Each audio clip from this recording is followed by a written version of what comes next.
This is John Hodgkinson from beautiful downtown Camoka, Ontario, Canada, and I'd like to show you how to set up a practical example of setting up a parallel effect.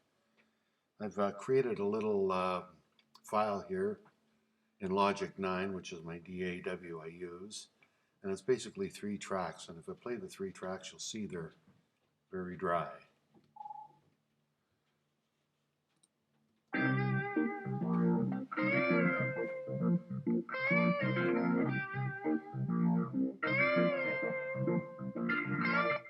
Definitely needs a little reverb. So what I'm going to do first up is I'm going to go to the audio assignments window in Logic and create a bus. Let's set it on bus number 3 because I have used other ones. And let's give it a nice name. Let's call it Auxiliary Reverb.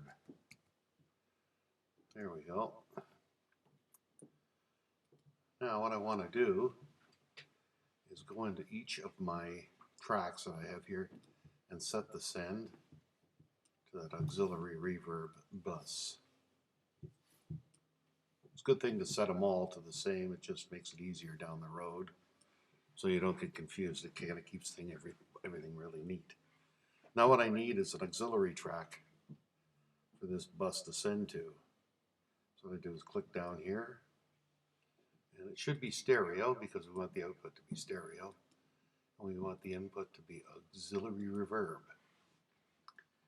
Okay, and we'll create that.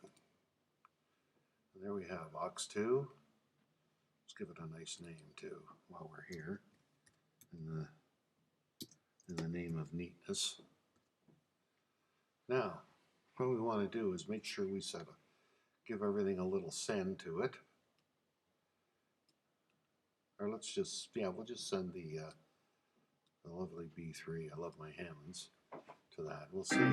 It's still pretty dry. Oh, what we have to do is assign a little bit of a reverb on the inserts. So we'll go down to reverb on the inserts and pick the platinum reverb, which everybody seems to like.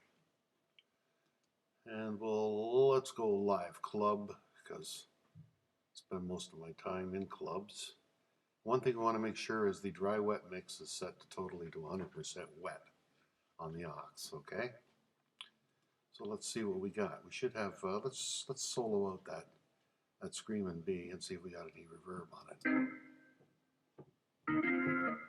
You can see right here on the track, we can increase the send, get more reverb on it. So that's pretty cool. Let's hear what it sounds like with the whole mix.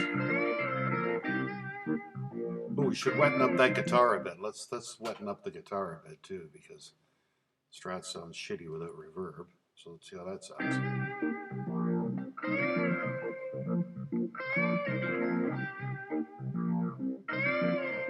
The one good thing about this is I can adjust the total reverb even without adjusting the sends. I can have different send levels here, but I can adjust the overall reverb going to the output by just hitting this fader. You notice here? I can cut the reverb right out, or I can make it very heavy. The one other thing, this send is post fader, okay? So let's just let's leave the reverb on the guitar and take the reverb out on the organ.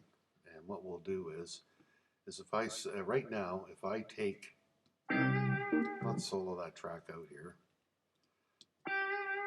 You can see there's reverb. And if I turn down the fader, both the wet and dry are gone. There's nothing there. But if I set this to pre-fader, okay, you notice now if I turn down the fader,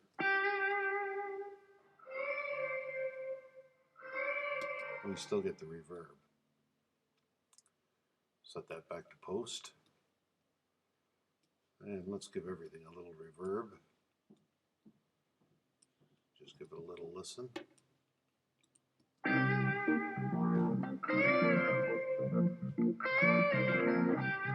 Way cool. There are several advantages of doing this, and I think it's fabulous. It's just does a whole pile of things for you. The main thing is it allows you to set your reverb in one place. Okay, and so tracks that are using common reverb elements can be set here, but the levels can be changed between each of these elements. And so that saves a lot on CPU usage. It gives you actually a lot more control because you can control the overall send here, or you can control the individual sends here and there on any of these send things here. And it's just I